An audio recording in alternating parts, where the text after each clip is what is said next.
பாடினா. 3 புகழ்பெற்ற பாடல்கள். ஒன்று கண்ணன் பாட்டு, மற்றொன்று குயில் பாட்டு, மற்றொன்று பாஞ்சாலி சபதம். பாஞ்சாலி சபதம் கண்ணன் பாட்டு தான். கண்ணன் பாட்டு, குயில் பாட்டு, கடைசியில காப்பாற்றக்கூடிய மானத்தை காப்பாற்றக்கூடிய கிருஷ்ண பரமாத்மா கண்ண பரமாத்மா வரக்கூடிய பாஞ்சாலி சபதம் ஆச்சா. நான் உங்ககிட்ட கேட்கிறேன், நம்ம நாட்டில் 3 பேர் இலக்கியங்கள் இருக்குது. ஒன்று ராமாயணம், மற்றொன்று மகாபாரதம், மற்றொன்று கந்தபுராணம். நமக்கு சொந்த புராணம் அதுதான். ராமாயணம் மகாபாரதம் அங்கிருந்து வந்தது. கந்தபுராணம் நம் சொந்த புராணம் இல்லையா? முருகநாதன் பக்கத்தில் இருக்கிறதுனால சொல்லல, கந்தபுராணம் நம்முடைய சொந்த புராணம்.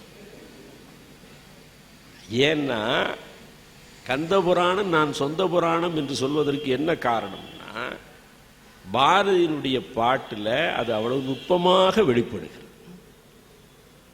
கந்தபுராணம், மகாபாரதம், ராமாயணம், இந்த 3க்கு ஒரு ஒற்றுமை இருக்கு. என்ன ஒற்றுமைன்னா, 3லையும் தூது போறான்.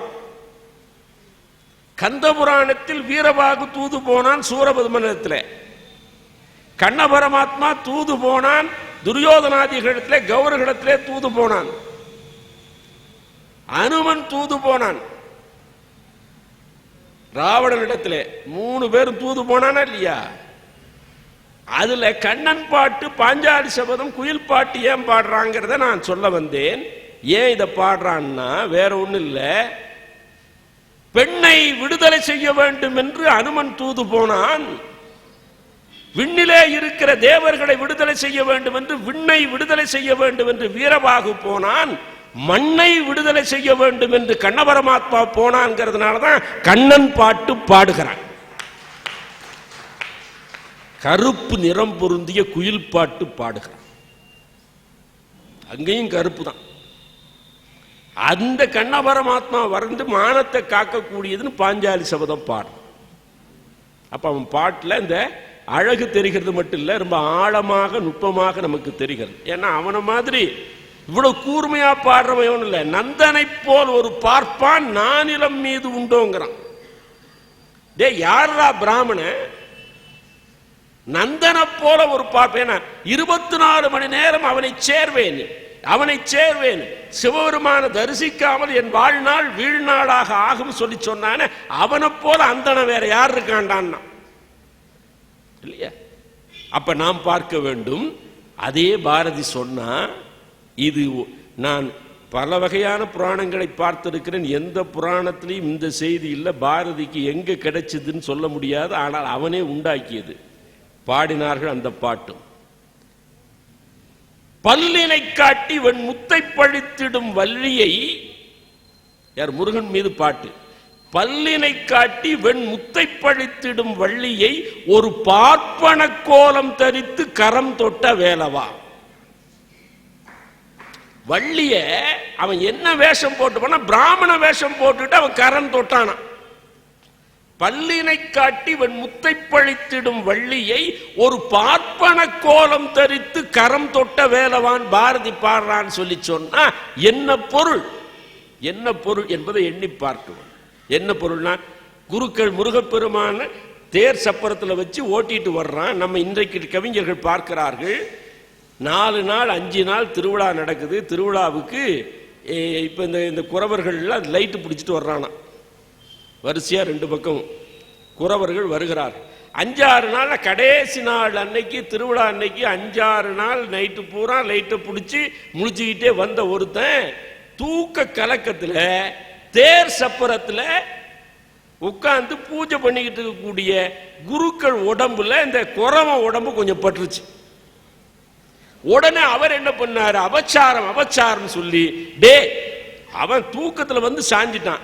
சொன்ன பொழுது, எப்படா என்ன தீண்டிட்ட, நான் இனி குளிச்சுட்டு தானே நான் பூஜை பண்ணணும் என்று குருக்கள் திட்டினாராம். பாட்டை முடிச்சா கழுக்கென்று சிரித்தாள் வள்ளின். எந்த முருகனை நீ ஊர்வலமா கொண்டு வர்றியோ அவன் என் பக்கத்துல என்ன ஒட்டி உட்கார்ந்து இருக்கிறான், என்ன ஒட்டி உட்கார்ந்து இருக்கிறான். நீ எங்க ஜாதிக்காரன் ஒருத்தன் சாஞ்சிட்டாங்கிறதுனால தீட்டுப்பட்டுருச்சுன்னு சொல்றியப்பா அப்படின்னு வள்ளி சிரிக்கிறானாம்.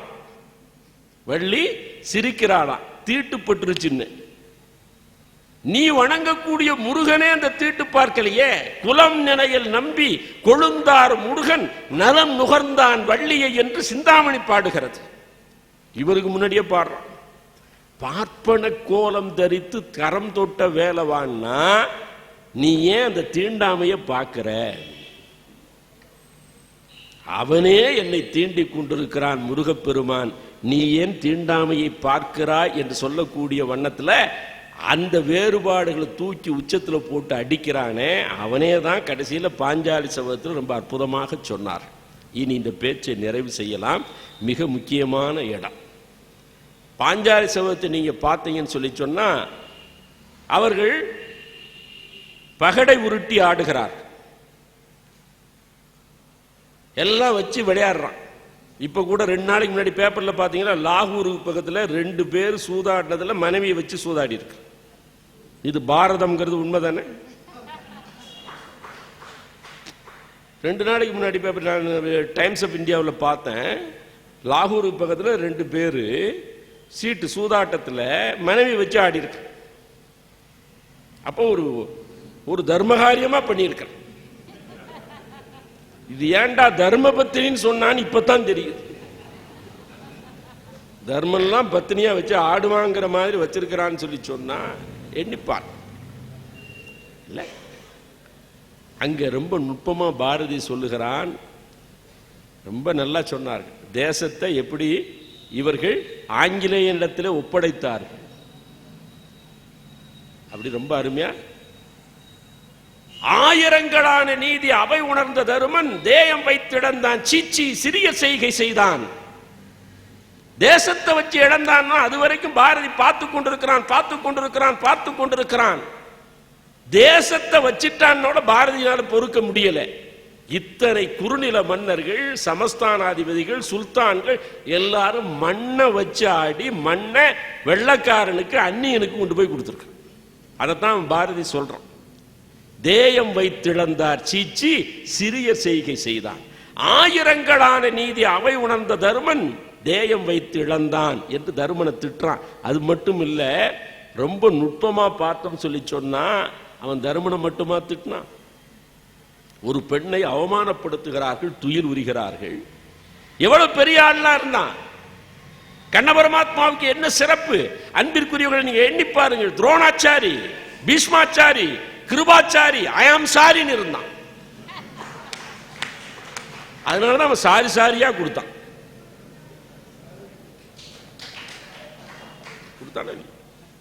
ஆனா பாரதி பாடுறான், மிக நுட்பமான இடம், 2 இடம்.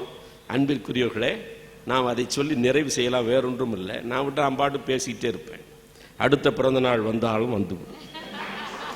என்றாலும் ரொம்ப மிக முக்கியமான இடம் என்னன்னா, தாயம் உருட்டலானார் அங்கே சகுனி வென்று விட்டான். நீங்க பாஞ்சாலி சபதத்தை பார்த்தீங்கன்னா இது அடிக்கடி பாரதி பாடுவான். தாயம் உருட்டலானார் அங்கே சகுனி வென்று விட்டான், தாயம் உருட்டலானார் அங்கே சகுனி வென்று விட்டான்னு பாடுவான். இந்த தாயம் விளையாட்டு விளையாடுறத வச்சு பாட்டு. அதை ஒன்றை மட்டுமே நீங்க ஒரு நாள் சொற்பொழிவு செய்யலாம். அந்த ஒன்றை மட்டுமே ஒரு நாள் சொற்பொழிவு. அப்ப ஆட்சியாளர்களை பார்த்து, அடக்குமுறை செய்தவர்களை பார்த்து, இந்த மண்ணை வைத்து ஆடிய சிற்றரசுகளை பார்த்து, இந்திய மன்னர்களை பார்த்து அவன் பேனாவால் காரி உமிழ்ந்து முகத்திலே துப்பி இருக்கிறான் பாரதி என்பதுதான் உண்மை. இதுதான் அரசியல்.